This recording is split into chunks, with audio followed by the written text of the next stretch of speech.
Chers parents, bonsoir. Comment allez-vous? Comment a été la journée? Est-ce que les enfants se sont bien amusés? Est-ce que vous avez eu du fun, du plaisir aujourd'hui à l'école? Comment s'est passée la journée? Allez, raconte. Laissez un petit commentaire. Ça me ferait vraiment plaisir de savoir. Azalea, elle m'a dit qu'elle a eu du fun à l'école. Et quant à moi, j'ai pas pu parce que j'ai fait une petite chirurgie aujourd'hui. Là, j'ai fait l'effort d'être avec vous parce que c'est important pour moi, l'activité, l'heure du dodo. Et aussi, c'est très important pour Azalea. Elle m'a supplié, maman, s'il te plaît, s'il te plaît. Sinon, j'allais écrire un petit message pour vous dire que je ne vais pas bien aujourd'hui, je ne suis pas très en forme. Mais quand même, j'ai essayé. Donc, vous allez être patient avec moi. Je ne vais pas vraiment pouvoir, par exemple, au niveau de la bouche, je ne vais pas pouvoir bien articuler au niveau des mots comme pour les voyelles A, E, U. Je peux pas très bien articuler ce soir. Mais je suis là, je vais toujours faire le nécessaire d'être là avec vous. Je sais combien c'est important pour vous, chers parents. Donc, n'hésitez pas de partager pour les autres enfants. Vous savez, il y a des enfants qui n'ont pas accès à des livres. C'est pour ça que je me donne cet objectif de faire de la lecture. Donc, on va partager avec d'autres enfants. On partage la lecture. On partage le savoir avec les autres. C'est très important. Ce soir, on va lire une lecture. On va faire une lecture. C'est un sujet que beaucoup connaissent. Azalea adore. Mais je vais lire ça parce que ce soir, je ne peux pas lire un livre trop volumineux. Je ne veux pas rester trop longtemps non plus. Je dois aller me reposer ensuite. Donc, je suis venue même pour l'activité. Je vous en ai parlé. J'ai pas pu être à l'activité parce que je peux pas faire trop d'exercices. C'est remis à la semaine prochaine. Mais merci d'être avec nous. Merci, ça fait plaisir, chers parents. Merci. Et merci de votre présence auprès de votre enfant. Merci de votre implication dans la vie de vos enfants. Aujourd'hui, j'écoutais une émission, il n'y a pas longtemps là, et il y a une jeune femme, elle parlait de sa maman, elle accorde beaucoup d'importance dans l'accompagnement des enfants, justement, des mamans et des mamans, on va dire des mères célibataires, mais les jeunes mamans, parce que sa maman l'a eu à 16 ans. Donc, moi, je m'adresse aussi à ces groupes de personnes-là. Je pense à vous, je sais combien votre travail est difficile, je sais combien c'est pas facile, surtout en Haïti. Ça demande beaucoup d'efforts. Il n'y a pas la présence du père, il n'y a pas la présence de l'État pour aider, pour accompagner les mamans. Donc, un gros bonsoir à vous, chère maman. Vous donnez beaucoup d'efforts. Donc, voilà le livre, c'est Les Fables de La Fontaine. Ce soir, c'est cette lecture qu'on va faire. Je vous demande déjà de me dire qu'est-ce que tu vas... je parle des fables de La Fontaine. Est-ce que tu as une idée de quelle fable on va parler? Je vais vous laisser réfléchir. Après, je vais peut-être demander à Azalea, qui est plus proche de moi, de répondre. Mais c'est sûr que ça va venir, les enfants. Je vais planifier de faire des invitations. Comme ça, vous allez pouvoir réagir, interagir avec moi, avec Maman Livre. Mais juste avant de commencer ma lecture, je veux m'incliner devant les amis qui ont pris leur temps pour souhaiter un très bon anniversaire à ma mère. Hier, c'était l'anniversaire de ma maman. Donc, j'ai beaucoup de reconnaissance parce que vous avez fait de la journée une très belle journée. Elle a aussi passé un très bon moment et elle vous remercie de ma part. Donc, elle a beaucoup apprécié. Donc, merci à vous. Merci de vos messages. J'ai beaucoup apprécié. Ça me fait plaisir. Et vous savez, c'est une femme extraordinaire. Hein. Elle a fait, j'ai pas vraiment pris le temps de parler de ma maman, mais c'est aussi une maman qui a élevé seule ses enfants. Elle n'a pas eu la présence du père, pas très longtemps à ses côtés, parce qu'elle a perdu son époux assez jeune. Mais elle s'est battue pour l'éducation de ses enfants. Elle croit beaucoup en l'éducation. C'est une valeur importante pour elle. Et aussi, ma mère, c'était ma première enseignante, mon professeur, on va dire ça, en classe maternelle, la petite enfance, peu importe comment vous l'appelez. C'est elle qui m'a appris à lire, la première personne qui m'a appris à lire, à écrire des lettres, c'est ma mère. Donc, beaucoup de reconnaissance pour cette dame, pour cette femme. Donc, je vais continuer et voilà. Merci encore et bienvenue à vous. Et voilà, on va lire cette histoire. Hier, on a vu l'arbre qui s'appelait comment? Le Jequitiba. Jequitiba, c'était le géant de la forêt. Est-ce qu'on se souvient? On se souvient, Taléa? Oui. Ok, oui, c'était exactement ça. Mais ce soir, je vais enchaîner avec une autre histoire qui parle d'un arbre. C'est pas dans le même sens, mais on se souvient bien, il faut protéger la nature, il faut avoir beaucoup de respect envers la nature. Donc, on va continuer encore dans ce sens, mais un peu différemment. Et je commence. Le chêne et le roseau. C'est une fable de La Fontaine. Je vais m'approcher un petit peu pour l'écran. Ok. Et le chêne un jour dit au roseau: vous avez bien sujet d'accuser la nature. Un roitelet pour vous est un pesant fardeau. Le moindre vent qui d'aventure fait rider la face de l'eau vous oblige à baisser la tête. Cependant que mon front au Caucase pareil, non content d'arrêter les rayons du soleil, brave l'effort de la tempête. Tout vous est acquillant, tout me semble zéphyr. Wow, quelle conversation! Encore, si vous naissiez à l'abri du feuillage, dont je couvre le voisinage, vous n'auriez pas tant à souffrir. Je vous défendrai de l'orage. Ça, c'est le chêne qui parle au roseau avec tellement d'arrogance. Je vous défendrai de l'orage, mais vous naissiez le plus souvent sur les humides bords des royaumes du vent.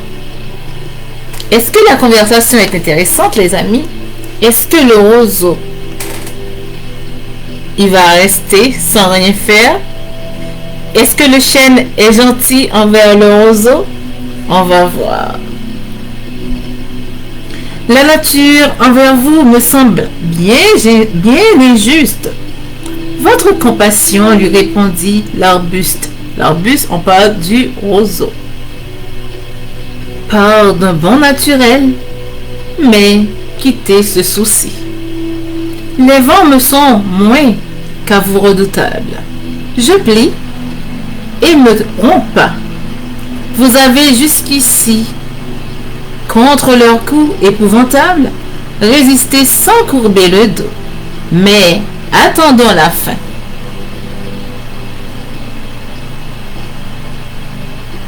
Comme il disait ces mots, du bout de l'horizon accourt avec furie le plus terrible des enfants que le Nord eût parlé jusque-là dans ses flancs. L'arbre tient bon, le roseau plie, le vent redouble ses efforts. Et fait si bien qu'il déracine celui de qui la tête au ciel était voisine. Waouh! Et dont les pieds touchaient à l'empire des morts. Et mon histoire est finie. Donc, ce soir, les amis, c'est une lecture un peu plus simple que d'habitude. De quoi on a parlé dans cette lecture? Oui, Azalea, je t'écoute. Le roseau. C'est quoi le roseau? C'est un arbre, oui, c'est un arbre, c'est un arbuste. On pourrait dire une plante. Et les amis, où est-ce que le roseau se pousse? Où est-ce qu'on trouve le roseau?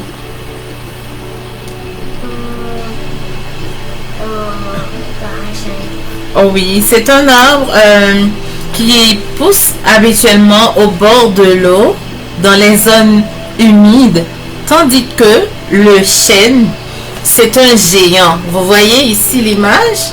C'est un géant, ils se sont puissants. Et voici l'image du roseau. Je ne sais pas si vous avez déjà vu des roseaux au bord de l'eau, les amis qui viennent de la campagne. Vous avez peut-être déjà vu ça. Mais en fait, La Fontaine, il utilise pour s'adresser aux hommes des personnages comme les arbres ou les animaux. On va pouvoir lire une autre fable de La Fontaine prochainement, mais c'est pour s'adresser aux humains. Il ne veut pas s'attaquer directement aux humains, mais il utilise cette tournure, les amis. Ça peut servir aux élèves qui sont un peu au niveau secondaire ou un peu en 6e année. C'est pour s'adresser aux personnages qui sont des humains, les amis. Parce que parfois, il y a des humains qui ont des comportements un peu comme il est décrit dans le roseau et le chêne. Le chêne, est-ce qu'il est capable de parler? Non ou oui? Bon, quand même, oui. Mais La Fontaine fait parler le chêne et le roseau pour dénoncer des choses, des comportements qui ne sont pas très gentils. Par exemple, on pourrait dire que c'est de l'intimidation. Et l'intimidation, les amis, c'est interdit. Il faut combattre l'intimidation. On ne se moque pas des amis parce qu'ils sont différents de nous. On ne se moque pas des amis parce qu'on pense qu'on est plus fort, qu'on est plus musclé ou peut-être qu'on est à l'abri des choses. On ne se moque pas des amis. Il faut rester toujours gentil avec nos amis. Donc c'est ce que dénonce La Fontaine dans cette histoire de chêne et le roseau. Maintenant, qu'est-ce que tu as retenu comme mot ou quel mot qui te semble difficile, Azalea? Est-ce qu'il y a un mot qui te semble difficile? Oui, le mot, c'est juste que...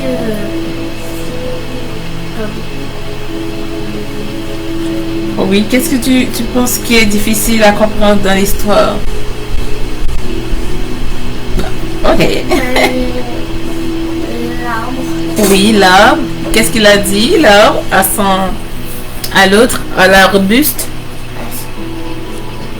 Donc voilà, c'est ça les amis. L'arbre, il est un peu arrogant, il est fier de lui, il se croit invincible, tandis que le vent va arriver, il va faire tomber l'arbre, il va casser l'arbre en deux et il va perdre toute sa force, toute sa puissance. Tandis que le roseau, il s'est moqué de lui pas mal, il a dit qu'il était frêle, il n'avait pas de force, c'était vraiment facile à être emporté par le vent, tandis que quand le vent arrive, c'est le roseau qui est resté. Il s'est plié, il a fléchi, mais il est resté quand même fort parce qu'il a résisté à la tempête, il a résisté au vent. Donc, comme je disais, les amis, les parents, on encourage les enfants à rester respectueux, à rester polis envers leurs camarades, à ne pas se moquer des autres parce qu'ils sont différents de nous.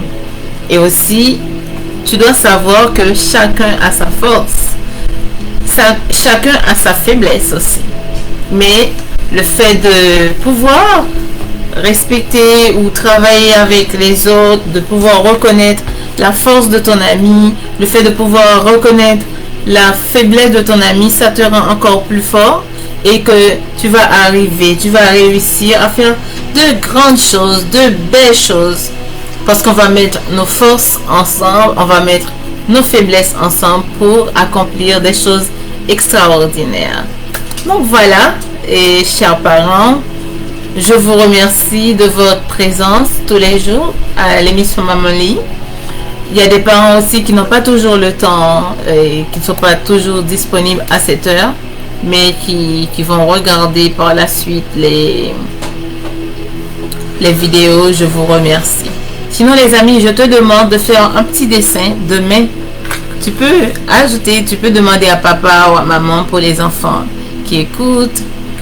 Tu peux faire un petit dessin de ce que tu as compris de l'histoire du chêne et du roseau. On a vu que le chêne était un arbre très puissant, un peu comme Jequitiba, pas tout à fait. Et le roseau, il est un arbuste un peu plus petit. Donc je vais encore te montrer l'image. Et puis comme ça, je voudrais voir ça. Demain, tu m'envoies des images qui me font voir ton dessin. Qu'est-ce que tu as compris de la lecture? Sinon, encore une fois, merci à vous. Merci et bonne soirée, bonne nuit, bon dodo les amis. Dormez bien, profitez de votre nuit de sommeil et aussi, on se dit à demain pour une autre vidéo de Maman Lit. Merci à Azalea de ta présence.